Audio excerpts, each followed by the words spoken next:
Hello ಪ್ರಿಯ ವೀಕ್ಷಕರೇ, welcome back to my channel. ಇವತ್ತು ಯಾವ ಹೊಸ ರೆಸಿಪಿ ಜೊತೆ ಬಂದಿದ್ದೀನಿ ಅಂತಂದರೆ Shivamogga simple green ghee rice ಜೊತೆ.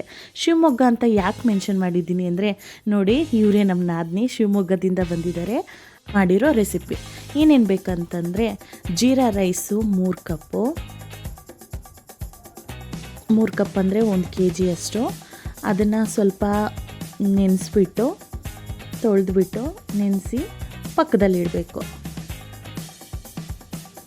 ಅದಾದಮೇಲೆ ನಾನು 6 ಈರುಳ್ಳಿ ತಗೊಂಡಿದ್ದೀನಿ, ಒಂದು ಸ್ವಲ್ಪ ಪುದೀನ, ಬೆಳ್ಳುಳ್ಳಿ, ಶುಂಠಿ, ಹಸಿಮೆಣಸಿನ್ಕಾಯಿ, ಚಕ್ಕೆ, ಲವಂಗ, ಯಾಲಕ್ಕಿ, ಕೊತ್ತಂಬರಿ, ಧನಿಯಾ ಪುಡಿ, ಖಾರದ ಪುಡಿ, ಬೇಕಾದಷ್ಟು ಉಪ್ಪು, ಆಮೇಲೆ ಎಣ್ಣೆ. ಇಷ್ಟೇ ಸಿಂಪಲ್ಲಾಗಿ ಹೆಂಗೆ ಪಟಾಪಟ್ ಅಂತ ಮಾಡ್ಬೋದು ಅಂತ ನನಗೆ ತಿಳಿಸ್ಕೊಟ್ಟಿರೋದೇ ನಮ್ಮ ನಾದಿನಿಯವರು ಶಿವಮೊಗ್ಗದಿಂದ ಬಂದಿದ್ದಾರೆ. ನೋಡೋಣ ಬನ್ನಿ. ಫಸ್ಟು ಮಿಕ್ಸಿ ಜಾರಿಗೆ ಶುಂಠಿ, ಬೆಳ್ಳುಳ್ಳಿ, ಹಸಿಮೆಣಸಿನ್ಕಾಯಿ, ಪುದೀನ, ಕೊತ್ತಂಬರಿ, ಒಂದು ಸ್ವಲ್ಪ ನೀರು ಹಾಕ್ಕೊಂಡು ಮಿಕ್ಸಿಗೆ ಹಾಕ್ಕೊಳ್ಬೇಕು.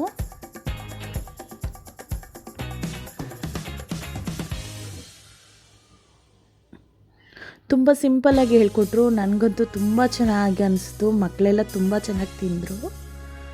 ಇದು ಪೇಸ್ಟ್ ಆದಮೇಲೆ ನೋಡಿ ನಾನು ತೋರಿಸ್ತಾ ಇದ್ದೀನಿ. ಫಸ್ಟು ಕುಕ್ಕರ್ಗೆ ಎಣ್ಣೆ ಹಾಕ್ಕೊಳ್ಬೇಕು.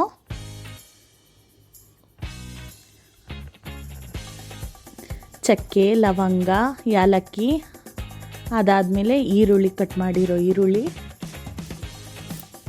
ಹಾಕಿ ಒಂದು ಸ್ವಲ್ಪ ಎಣ್ಣೆಲಿ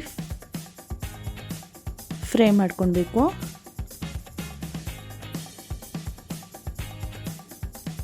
ನೋಡಿ,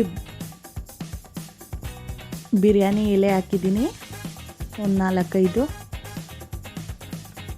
ಒಂದು ಸ್ವಲ್ಪ ಈರುಳ್ಳಿ ಫ್ರೈ ಆಗಬೇಕು ಅಂತ ಉಪ್ಪು ಹಾಕಿದ್ದಾರೆ. ಆಮೇಲೆ ನಾವೇನು ಪೇಸ್ಟ್ ಮಾಡ್ಕೊಂಡಿದ್ರೋ ಆ ಪೇಸ್ಟ್ನ ಹಾಕಿದ್ದಾರೆ.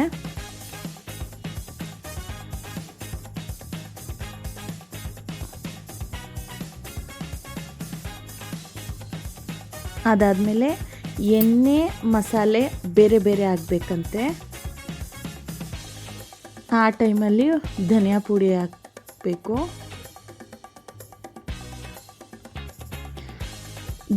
ನಾನು ಅರಿಶಿನ ಪುಡಿ ಆ್ಯಡ್ ಮಾಡಿಲ್ಲ, ಯಾಕಂದರೆ ನಾನು ಧನಿಯಾ ಪೌಡ್ರ್ ಮಾಡಬೇಕಾದ್ರೇ ಅರಿಶಿನ ಒಂದು ಸ್ವಲ್ಪ ಹೆಚ್ಚಾಗಿ ಹಾಕಿರ್ತೀನಿ. ಅದರಿಂದ ನಾನು ಅರಿಶಿನ ಪುಡಿ ಯೂಸ್ ಮಾಡಲ್ಲ. ನೋಡಿ, ಈ ಥರ ಚೆನ್ನಾಗಿ ಫ್ರೈ ಮಾಡ್ಕೊಳ್ಬೇಕು. ನೋಡ್ತಿರ್ಬೋದು, ಎಣ್ಣೆ, ಮಸಾಲೆ ಬೇರೆ ಬೇರೆ ಆಗಿದೆ.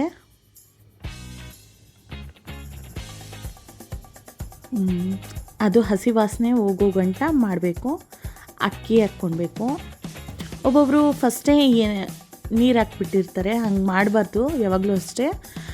ಯಾಕಂದರೆ ಮಸಾಲೆ ಎಲ್ಲ ಅಕ್ಕಿಗೂ ಸೇರಬೇಕಲ್ವ, ಆದ್ದರಿಂದ ನಾವು ಫಸ್ಟು ಅಕ್ಕಿ ಹಾಕಿ ಒಂದು ಸ್ವಲ್ಪ ಹೊತ್ತು ತಿರುಗಿಸ್ಬಿಟ್ಟು 2 ಸುತ್ತು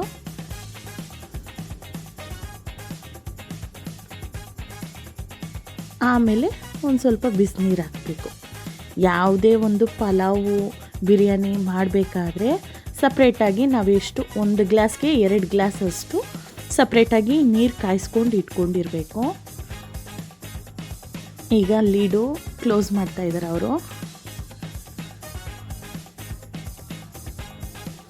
ಇದು ಬಂದು 2 ವಿಸಿಲ್ ಬಂದು ಆಫ್ ಆಗಬೇಕು. ನೋಡಿ ಯಾವ ಥರ ಬಂದಿದೆ ಅಂತ.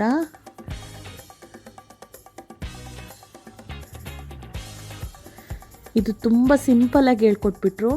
ಇನ್ನೊಂದು ಏನಂದರೆ, ಇದು ಮಾಡೋಕ್ಕೆ ಜಸ್ಟ್ ಒಂದು 10 ಮಿನಿಟ್ಸ್ ಅಷ್ಟೇ ಆಗಿರೋದು, ಜಾಸ್ತಿ ಟೈಮೇ ತಗೊಂಡಿಲ್ಲ. ಪಟ್ ಅಂತ ಮಾಡಿಬಿಟ್ರು. ಫಸ್ಟು ನೀವೇ ಟೇಸ್ಟ್ ಮಾಡಿ ಅಂತ ಅವ್ರಿಗೆ ಕೊಟ್ರಿ. ನೋಡಿ ಯಾವ ರೀತಿ ಉದ್ರಾಗಿ ಬಂದಿದೆ. ಅವ್ರ ಖುಷಿ ನೋಡಿ ಹೇಗಿದೆ ಅಂತ, ಎಕ್ಸ್ಪ್ರೆಷನ್ ನೋಡಿ. ಓಕೆ, ಬಾಯ್.